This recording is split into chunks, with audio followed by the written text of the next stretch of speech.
not Sundays. It's only the weekdays. Sundays are mini Easters, as I said during Ash Wednesday. So it's just the weekdays. Where does the 40 come? Many say it's because of the 40 days Moses was on the mountain. 40 hours Christ was entombed.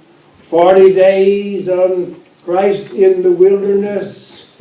All of these different 40s that are in the book as well. 40 days from the resurrection until the ascension. It's an idea to reflect, to think about yourself, our mortality, and perhaps to work on ourselves. To give up something in ourselves, or to do something, some service that we do as well. So I thought we have a very wide variety that we're going to give you on these Lenten Sundays. Very wide. We're going to come at you from very different directions and take a look at things. Next week, we're going to take a look at art and architecture in painting. We're all going to go to painting class next and take a look at some of the masters and a few of the modern as well. I'll give my opinions. So I think you will have a good time. Then we will celebrate communion as well. And this will continue on. We'll have many aspects of many things, guest preachers, presentations. I won't share it all with you now, but we got a lot going on. So you'll hear about it in the Sundays to come. But today I thought we would just take a look at purging ourselves a bit about our tongue. In the book of James and Paul, it always talks about, is love really ruling you? You know, we never know on our actions and our words where they're going to hit, how much effect they're going to have. It's best to try to live above reproach. Let's take a look at what Christ's brother, James, had to write upon the subject. Taming the tongue.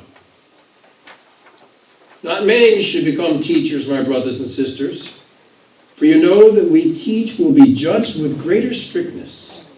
For all of us make many mistakes. Boy, welcome to the club. Anyone who makes no mistakes in speaking is perfect and able to keep the whole body in check with a bridle. If we put bits into the mouths of horses to make them obey us, we guide their whole bodies. Or look at ships. They are so large and it takes strong winds to drive them, yet they are guided by a very small rudder.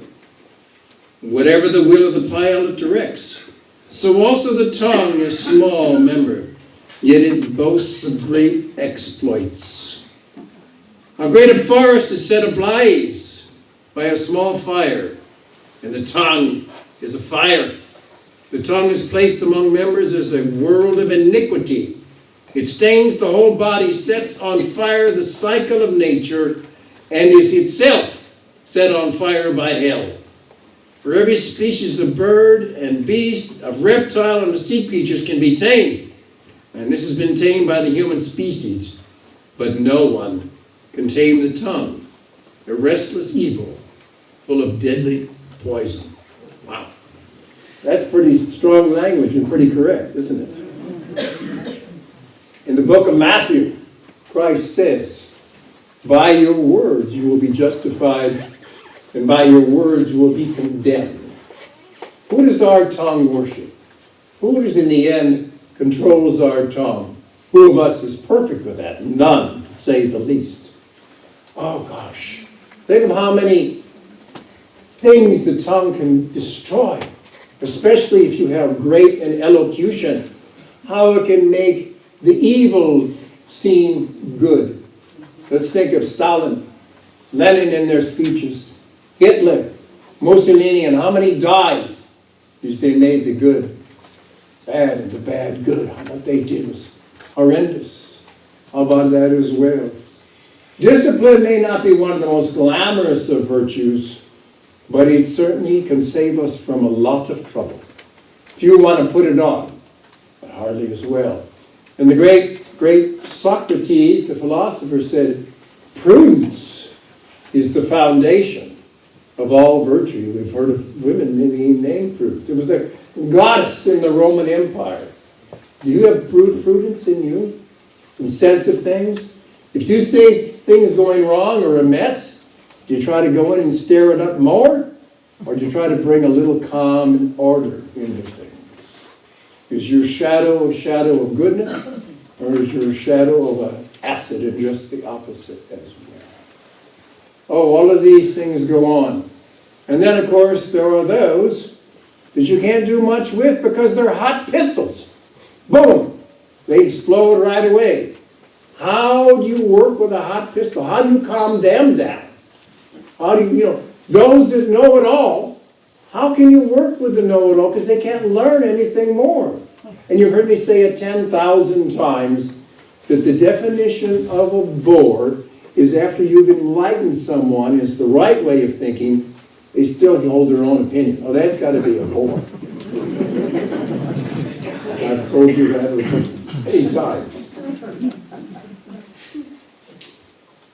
Part of the problem is, not that any of you here, but the problem with aging is sometimes we lose our elasticity.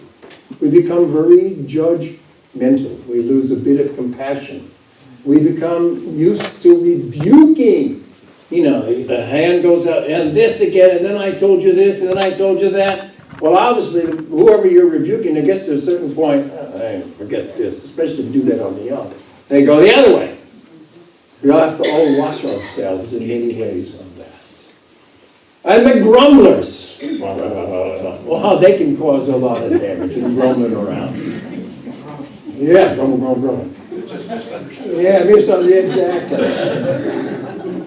The whisperers. My gosh, how many reputations have been destroyed over the teacups of a whisperer starting this? I mean, an open enemy you can maybe take care of, but those that start rumors, there's an old story about this man felt terrible about some of the things he'd been spreading. And he went to his priest and he said, well, what can I do about that? And the priest said, well, I want you, on the next day, I want you to take a lot of feathers, and I want you to put them on various porches and fence areas and like that. And then the following day, I want you to go back and pick them up. So he did that. And then the next day, he went, and he went back. Most of the feathers weren't there. When the priest, they're not there. They all blew away. He said, yeah, that's right. Exactly trying to recall your words. Look what happens. A little prudence, a little discipline can always help us in so many ways. As a matter of fact, I'm going to read you a few things, how things can get out of hand and how they can go that way. But I warn us all, when we get older, we need to watch ourselves. Don't be fruitless trees in our words and our speakings. Don't be someone that can't bear to have your opinions challenged if you can. And if possible, we all know there's nothing so small that it can't be blown out of proportion. Well, let's try to have a sense of proportion if we can.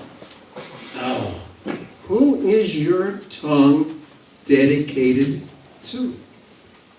Can you take criticism? Can you take criticism, or are you the kind to blow up? Now, don't get me wrong. We can't listen and change for everything that happens, but we can at least try to absorb a little of it. And we preachers are the worst on that, but we can try to absorb a little of it and try to maybe correct our vote and our tongue just a tad, if possible. How about that?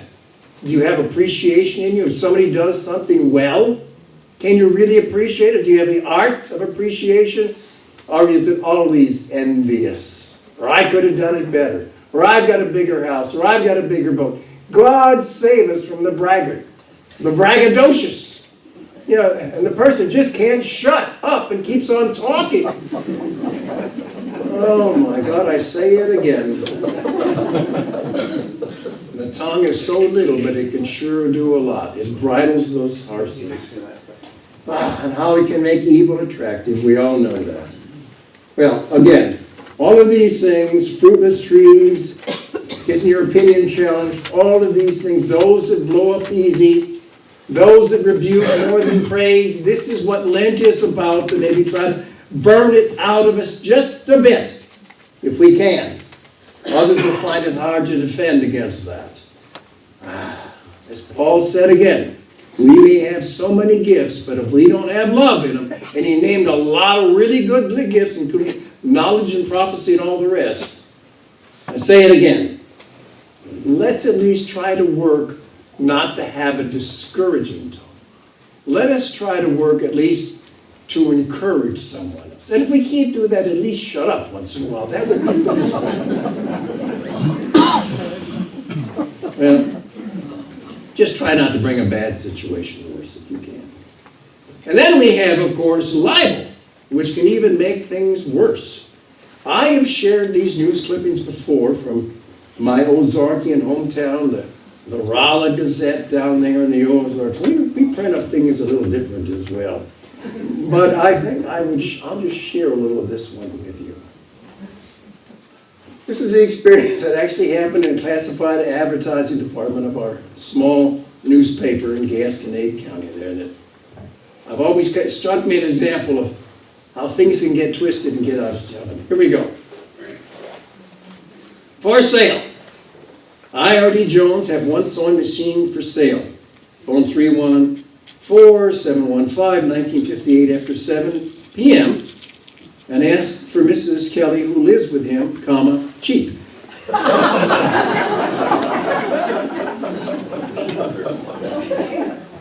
He obviously complained. For the next day, an ad said, "Notice we regret having Aaron R.D. Jones's ad listed." It should have read, "One sewing machine for sale, cheap, phone 314-715-1958, and ask for Mrs. Kelly, who lives with him after 7 p.m.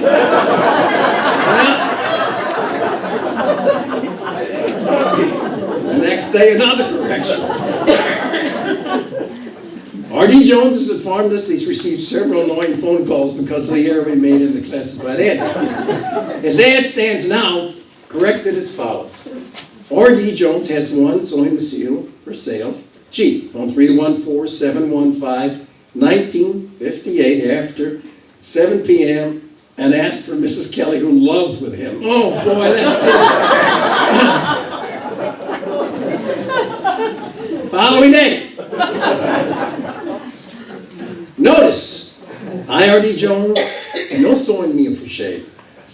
I smashed the darn thing. Don't call 314-715-1958 as the phone's been disconnected. I've not been carrying home with Mrs. Kelly until yesterday. She was my housekeeper, but she's quit and left town. Oh, it's terrible. And I'm terrible for reading things like that. And this is true.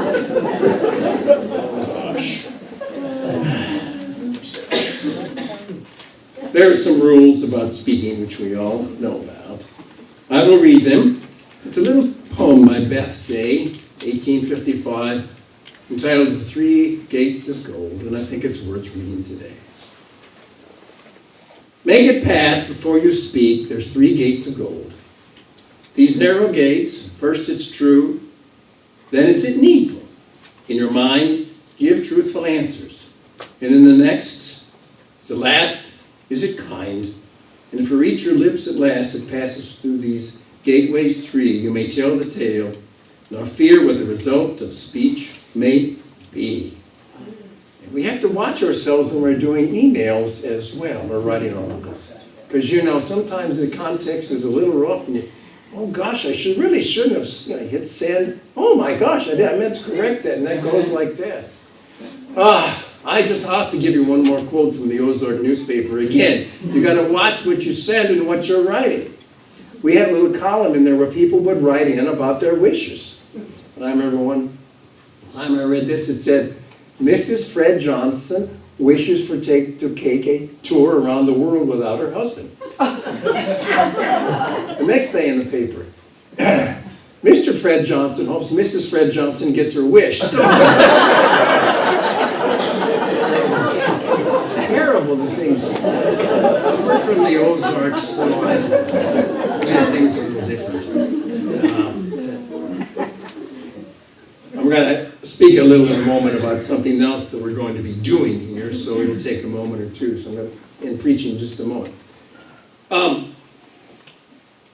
But I'd like to close, not theologically good, perhaps, or tight, but to me it's some of the most beautiful words ever penned in the English language. It's from Sir Walter Scott, if any of you have ever heard of him, who wrote Ivanhoe, Rob Roy, Beautiful novels. I could go on and on. Here's what he wrote. In peace, love tunes the shepherd's reed. In war, love impels the warrior's steed. In halls and gay attire is seen, in hamlets dances on the green. Love rules the court, and the village, and the grove, and all. And men and women below, and saints above. For love is heaven, and heaven is love. Do you remember on the first Sunday in January where Dr. Jacobs and I did the service together? Do you remember that wonderful etching, Doc, that you held up about Christ who was smiling and laughing, and the Christ of humor? You remember that? Wasn't that beautiful? Our Christ, who went through such travail, his life and death so magnificent that he can't help but draw us all to him.